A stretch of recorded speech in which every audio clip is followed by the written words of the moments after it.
Well, it looks like the White House and the president finally admitting that prices are still too high. Yes, despite praising Bidenomics and saying nonstop that the U.S. economy is doing well over the past 3 years, President Biden is also now saying, we know, in quotes, that prices are still too high for too many things, that times are still too tough for too many families. He also goes on to add during a speech on Monday that, in quotes, we've made progress, but we have more work to do. Let me be clear to any corporation that has not brought down their prices, even as inflation has come down, even supply chains have been rebuilt, it's time to stop the price gouging and give the American consumer a break. Now, opinions to the side, facts are facts, and inflation has been slightly improving.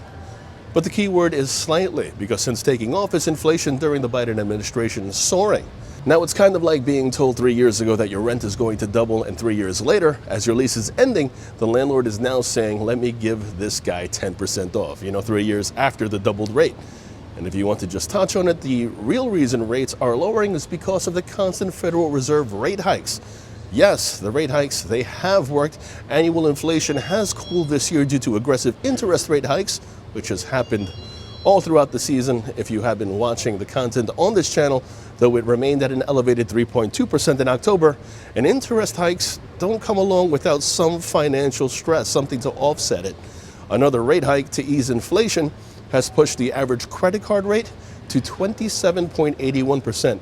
Well, the 14.6% APR when Biden took office and average 30-year home mortgage rates have soared from 2.65% to between 7 and 8% this year.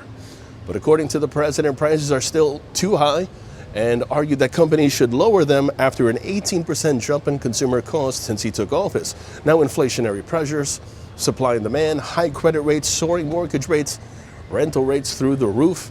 There's a lot of argument as to why prices are that high in the first place. But again, the president says it's time to lower prices. An interesting argument as we enter the 2024 campaign election year. And without fail, the president also attacking Republicans in this upcoming election year in his latest speech on Monday, saying that they, in quotes, want to go back to the bad old ways when corporations looked around the world to find the cheapest labor they could find just to send the jobs overseas and then import the products back here to the United States. Interestingly enough, this statement was made despite opposition to outsourcing being a key signature issue for former President Donald Trump. Biden goes on to end, in quotes, now we're building the products here and exporting products overseas. We're not importing jobs. Folks, we're not importing anything other than what we make. Sounds kind of familiar. But hey, and as the campaign season kicks off, a New York Times and Siena College poll of 6 swing states found earlier this month that despite how much Biden and the White House praises Bidenomics, 81% of voters rate the economy as fair or poor, with 59% saying they trusted Trump on economic policy, while just 37% said so of Biden. And yes, it's a poll, but what makes it interesting, it's a poll by the New York Times, which has a track record of being anti-Republican, anti-Donald Trump. You know what?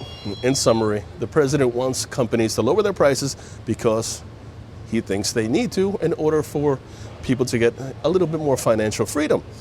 Question is, will these companies react because of his words, or will the other issues come back to haunt the administration, like the mortgage rates, rent prices, credit card interest rates more than doubling? It's going to be interesting.